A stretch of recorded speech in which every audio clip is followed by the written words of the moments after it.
Prepare the necessary drawing supplies.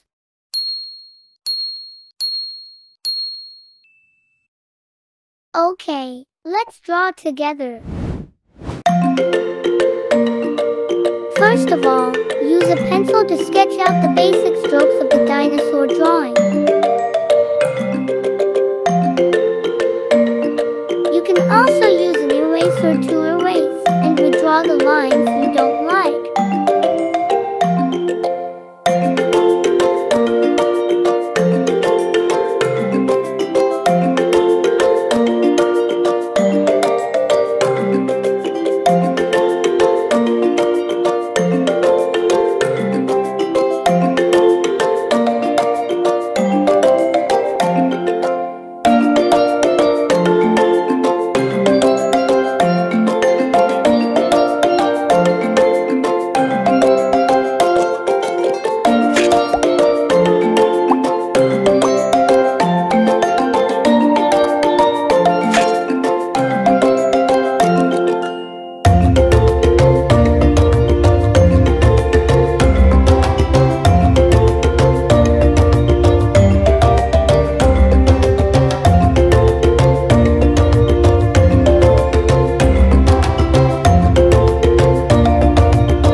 Wow, that's so great!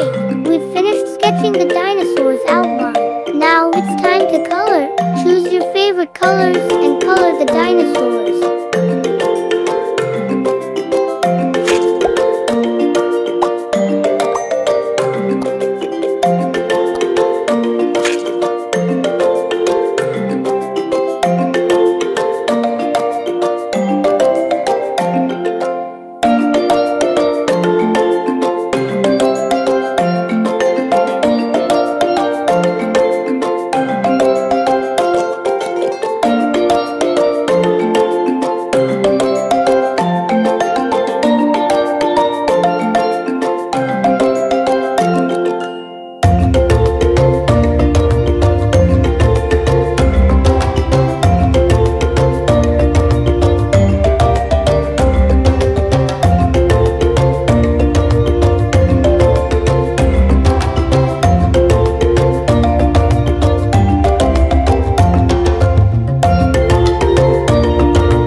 sketching is finished.